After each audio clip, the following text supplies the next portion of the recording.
Bangalore Mirror Bureau, updated, August 10, 2018, 4 o'clock. ISTBy Rahul Mehra It's bit of a mixed feeling. More of a disappointment, from the way the Supreme Court has handled the case. It's bit of a mixed feeling. More of a disappointment, from the way the Supreme Court has handled the case.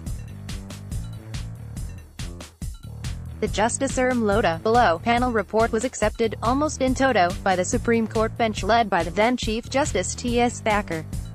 A COA was appointed and it was asked to oversee the implementation of the verdict. Once the judgment from the SC comes, it becomes a finality. However, in subsequent turn of events after a year and a half, when the next Chief Justice of India, Deepak Mshra came in, for some reasons, despite the fact that Justice Thakur had even dismissed the review petition, the matter stands completely opened up. This is something unheard of in the legal fraternity. After the review petition has been dismissed, how can the same matter be heard? Not only heard, but various parties came with various applications, seeking relief in the form of modification of a previo U.S. order, which in this case, was a final judgment. This judgment was to be a binding one. But now the one-state-only vote has been done away with, the cooling-off period clause has been watered down, the very sanctity of the final judgment has been lost.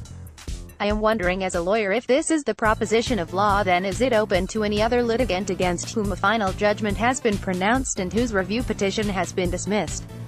Will such a methodology be adopted for an ordinary citizen as well? And, if not, why BCCI? What's so special about BCCI? As a lawyer, who has fought for transparency and accountability and against nepotism and the politicians eating into the vitals of various sports associations, I am clueless why we are opening up a case that had attained finality. I just hope and pray to God that before Justice Mishra retires he clarifies that were those compelling circumstances under which this judgment was dealt with in the manner it has been, and whether any other ordinary citizen of India now will be allowed the same course of justice.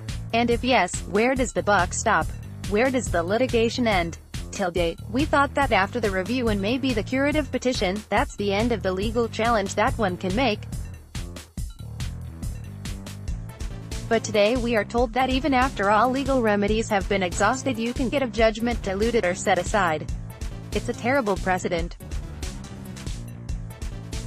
It is a very dangerous trend. All this means that if you have enough money and you hire a lawyer who has tremendous amount of respect and face value who can bat for you long enough, somewhere down the line justice will be denied to the ordinary citizen. After a long time I thought that the BCCI was being reined in. But this judgment tells you that, rather than being sent to the Tihar because of contempt of court, they have been given relief. What kind of message are we sending? What will happen to the rule of law? Tomorrow people will say that we will not abide by SC judgment. There will be anarchy. BCCI is now emboldened. They will now keep asking for more modifications. For 1.5 years, they were on their knees and suddenly they are now empowered. No, there is nothing stopping them from going to court and ask, why the 70 years cap? Why only 9 years and so on? There could be a case where the BCCI approaches the next Chief Justice and he or she further modifies the judgment.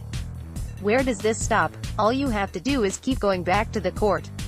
The finality of a judgment has been done away with. The reform process has been derailed. The author is a senior lawyer who has for years fought for accountability in sports federations. He spoke to Amit Gupta,